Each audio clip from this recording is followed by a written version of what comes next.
So the Kansas City Chiefs literally deceived us all. Now I know I haven't made a video literally since the Super Bowl, since the messed up thing happened. But it took me a minute, it was my birthday. Actually, my birthday is February 8th.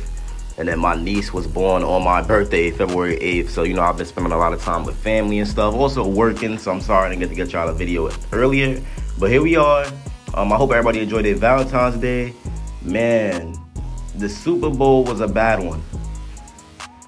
That was a bad one. I didn't say, we was guaranteed to win. I mean, I kind of did say that, but I didn't expect us to lose like this at the same time. I mean, being down 34-0 at one point is just very embarrassing. Especially coming from a team that obviously we all hold high standards for in the Kansas City Chiefs because they're the best team in the NFL. So 34-0, well, I guess the Eagles are the best team in the NFL now, but the Chiefs were the best team in the NFL. So 34-0, I mean, once I seen the play call when they was like, oh, the Eagles may look to run out some time, or the Eagles may look to throw the dagger, then I seen the pass in the air, and Devontae Smith catches it, touchdown, Philadelphia. So I knew the game was over, man. That's why I said, I'm not trying to be funny, but we can laugh about this now. When Kendrick Lamar was at the halftime show, he's like, turn the TV off, turn the TV off. I think he was talking to Chiefs fans because that game almost made me turn the TV off. But it's time to make some changes, right? Now I want to sound like a spoiled fan base because obviously we went back-to-back and it's a beautiful thing. I don't want to sound like a spoiled fan because obviously we went back-to-back and it's a beautiful thing to even have a chance to win 3 straight.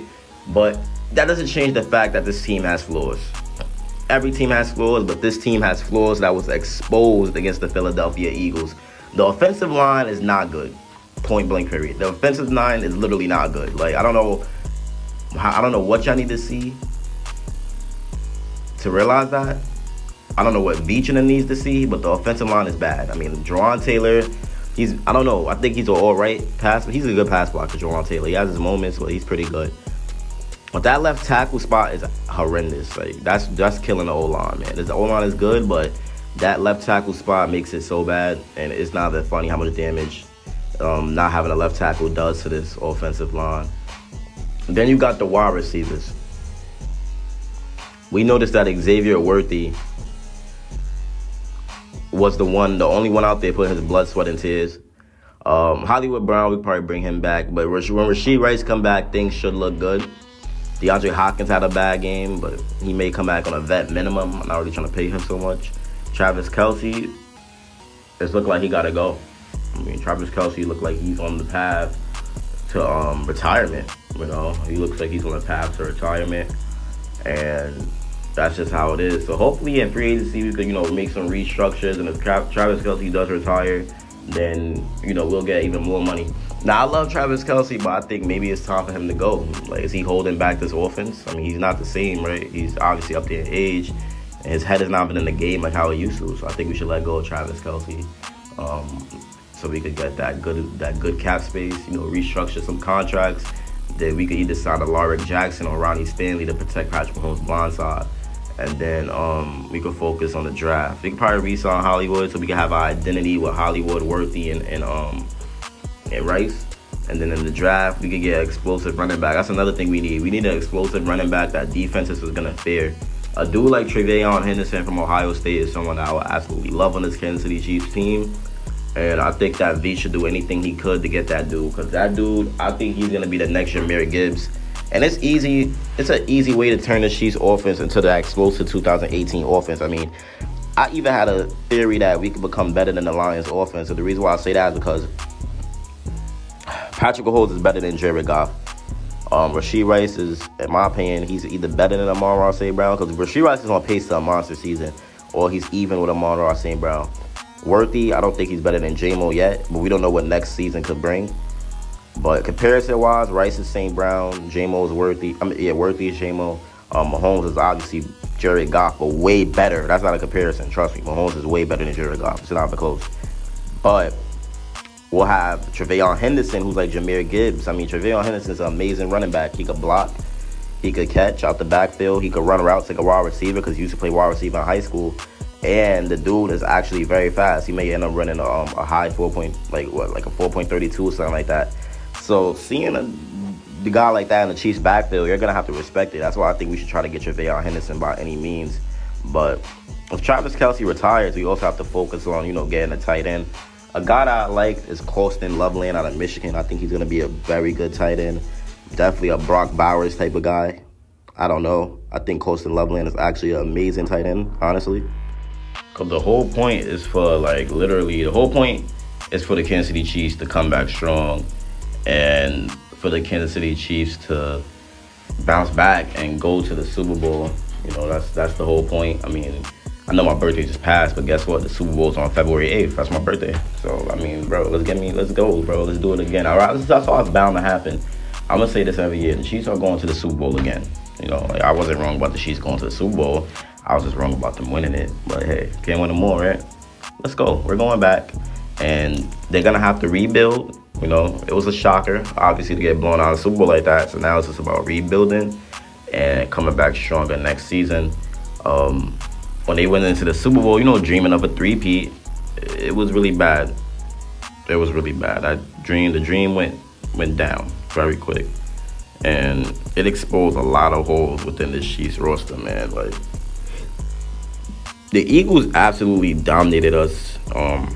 Patrick Mahomes was sacked a career-high 6 times by Philadelphia's insane defensive front that was only rushing 4 all game and didn't blitz and somehow still got that much pressure. So obviously, we need an improvement in offensive tackle.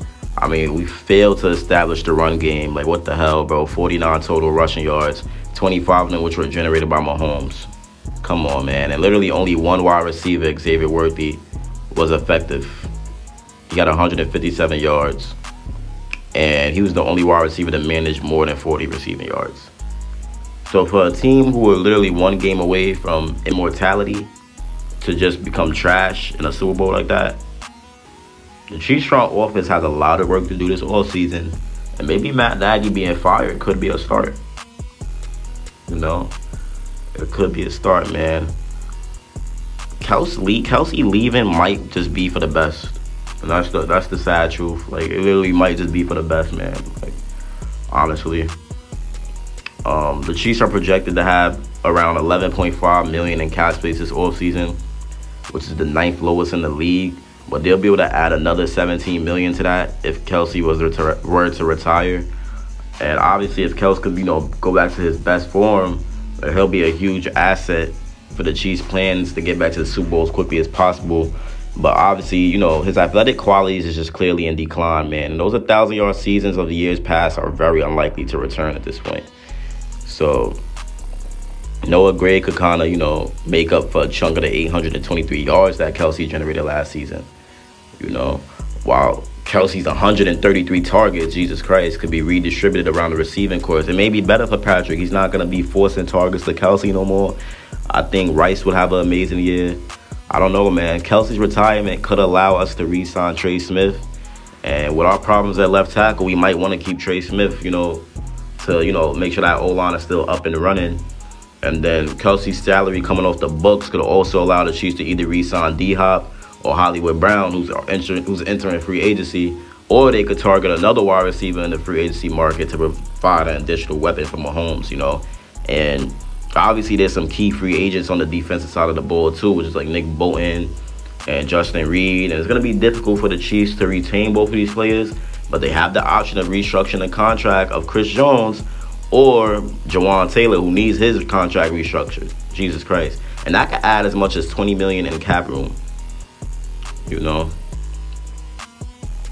And luckily, the positions of need that we need is a lot of good prospects in those positions. So that's very good to see right there. There's a lot of good players in this draft that the Kansas City Chiefs could focus on, and I believe, like, if they just scout right and reach drafts, like, stop trying to draft, like, for scheme fit or whatever, and just take best player available, then that could help us out as well. No more scheme fit. We need to go for the best players available. If Tre'Veon Henderson is there at any point of our picks, take him. I don't care. Tre'Veon Henderson is the next Jahmyr Gibbs. I know y'all probably like, bro, why are you on Tre'Veon Henderson so bad? I'm telling you, this dude is the next Jahmyr Gibbs. He's literally the next Jahmyr Gibbs. Like, there's no doubt about that. I mean, even if you got to take him in the first round, I know y'all traumatized from CEH, but honestly, bro, if you got to take the dude in the first round, take the dude in the first round, man, because this dude is a very talented player. If you're trying to make the offense really, really good, he can help out with that. And then getting a guy like Harold Fannin Jr. could also be very good for this Kansas City Chiefs team. And then you could still get an edge rusher like Landon Jackson, or whatever, just to try to, make the D-line a little, better or whatever. But, yeah, man. Then you could also, if we really need another wide receiver, like we don't bring back Hop or Hollywood, if we focus on defense and free agency, we could go get Tez Johnson in late rounds as well. He's been doing very good in his Senior Bowl. He brings a lot of speed to this team, obviously. Him and Tre'Veyon Henderson could open up this offense too, along with Rice and Worthy. There's a lot of ways to make this Kansas City Chiefs team explosive again, man. Getting a good young tight end, like a fresh tight end. Kelsey's been in the league for how long? Like, honestly, he's been in the league for super long, man. Like, it's not going to ever feel fresh with him again. But bringing a fresh, hungry, young tight end is something that the Chiefs haven't had in forever. So if Travis Kelce retires, it may just be an opportunity for Patrick Mahomes to adapt and actually play better, because he's not going to be force-feeding Travis Kelce all the time. And that's something that's needed. We need him to stop force-feeding Kelce at times. I know y'all see it. Dudes will be open. He passes it to Kelce. Tre'Veyon Henderson, Harold Fannin, Landon Jackson, Tez Johnson. Those are some good guys that could help this team. I'm not saying that's who we're going to draft. There's a bunch of other dudes. I have a bunch of people on my list. Let me see. I got y'all right now. I got a bunch of people on my big board. I like Corsten Loveland. Like I said, I like Landon Jackson, who's an edge. Corsten Loveland's a tight end. TJ Sanders, a D-line. I like Andrew McCubba, who's a safety. I like Devin Neal, the running back. I like Theo Wees, who's a wide receiver from Missouri. I like Jack Sawyer, the edge. I like Amarian Hampton, the running back. I like Elijah Arroyo, the tight end. I like Tez Johnson, the wide receiver. I like Savion Jones, the edge. I like Jabbar Muhammad, the cornerback. I like Jahdae Barron. I like Tre'Veyon Henderson. I like Deion Walker. I like Amari Jones. Like, it's a lot of guys, man. Terrence Ferguson, Dorian Strong. There's a lot of good players in this draft. And if the Chiefs could take advantage of it, we'll be right back in the Super Bowl. And if we can take advantage of free agency, we'll be all right. It's been your boy, Chiefs Priority, and I'm out, man. Peace. Let's run it back.